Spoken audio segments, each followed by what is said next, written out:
पश्चिम बंगाल में महिला डॉक्टर के साथ दुष्कर्म और हत्या के विरोध में इंडियन मेडिकल एसोसिएशन के आह्वान पर हड़ताल की घोषणा की गई। इसके तहत देश भर के अस्पताल और क्लिनिक पर डॉक्टर्स 24 घंटे तक अपनी सेवाएं नहीं देंगे। इस हड़ताल का इंदौर में भी असर देखने को मिला।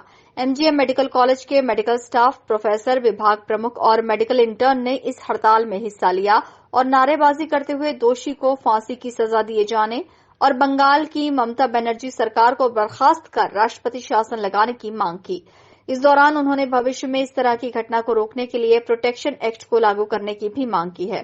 डॉक्टरों की इस हड़ताल की वजह से मरीजों को इलाज के लिए काफी परेशानी का सामना करना पड़ा। अस्पतालों में केवल इमरजेंसी सेवाएं ही जारी रहीं। डॉक्टरों ने साफ किया है कि जब तक उनकी मांगों को गंभीरता से लेते हुए उस पर अमल नहीं किया जाएगा, तब तक उनका प्रदर्शन और हड़ताल जारी रहेगी।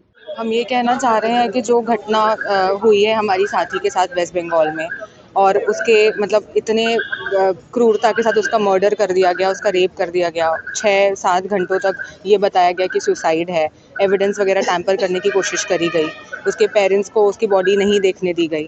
और उसके बाद जब हम लोगों ने आवाज़ उठाने की कोशिश करी तो गुंडों को भेज दिया गया और उस पूरे जगह को डिस्ट्रॉय कर दिया गया, वैंडलाइज कर दिया गया। तो मतलब कि किस बात की डेमोक्रेसी और किस बात का हम इंडिपेंडेंस डे मना रहे हैं 78 ईयर्स के बाद, अगर हमारी आवाज़ों को ऐसे दबाया जा रहा है।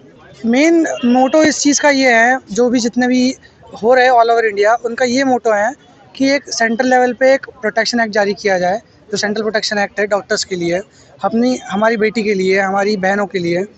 तो कल को हमारे पास इस आंदोलन को इतना ऊंचा इसलिए पहुंचाया जा रहा है, इमरजेंसी सर्विसेज भी बंद करने की कगार पे है ये, तो सिर्फ और सिर्फ और मेन जनता को इसलिए प्रॉब्लम हो रही है कि कल को हमारी आपकी बेटी के साथ जो मेडिकल में रिलेटिव है, जो कल किसी का बनने जा रही है डॉक्टर या और बड़े पद पे जा रही है वो, तो कल को कोई और ना हो।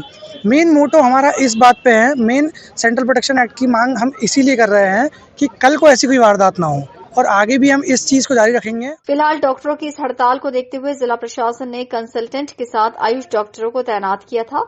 इसके बाद भी मरीज और उनके परिजनों को भारी परेशानी का सामना करना पड़ा। Bureau report, INN news, Indore.